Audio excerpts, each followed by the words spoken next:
آهنگ جدید زهرا الهام برای جمال مبارز و قصه عاشقی زهرا الهام و جمال مبارز از زبان زهرا الهام.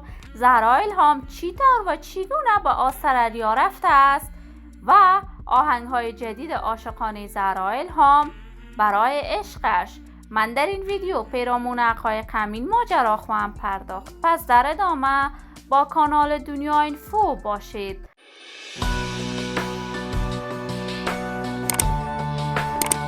سلام، شما را خوش آمدید میگم به یکی دیگر از ویدیوهای جذاب کانال من. برای دوست شدن با کانال دنیا اینفو علامت سابسکرایب را فشار دهید تا از ویدیوهای دیگر کانال من هم آگاه شوید. زهرا الهام هنرمند جوان، موفق، خوش صدا، خوش سیما و ناماشنای کشور است که این روزها شهرت و محبوبیت زهرا الهام در میان هنرمندان افغانستان خاص و خاص‌تر شده است و جایگاه هنری خاصه در میان مردم افغانستان برای خودش پیدا کرده است.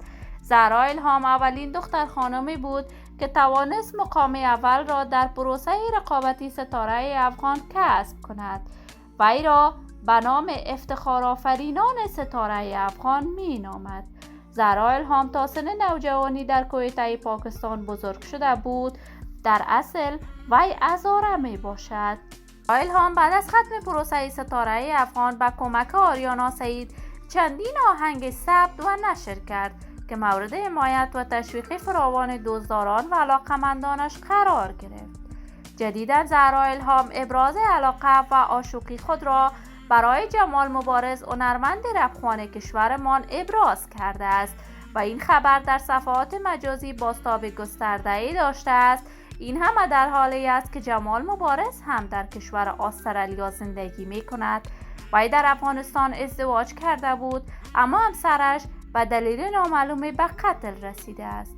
زهرا الهام رازهای عاشقی خود را در برنامه‌ای که با امید نظامی برای یکی از تلویزیون‌های کشور استرالیا ثبت کرده بود بیان کرده است، ولی هر کس خودش می‌داند تصمیمات و زندگی شخصیش.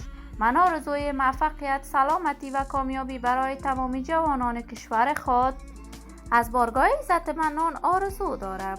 دوستان نهایت عزیز، شما هم نظریاتتان را در بخش کامنت با من شریک بسازید. این ویدیو را با دوستداران و علاقه‌مندان زهرا الهام به اشتراک بگذارید. اگر تا هنوز عضو کانال من نشدید، پس برای حمایت از خواهرتان علامت سابسکرایب را فشار دهید تا از ویدیوهای دیگر کانال من هم آگاه شوید. سلامتی شما نازنینان آرزوی من است. تا درودی دیگر، بدرود.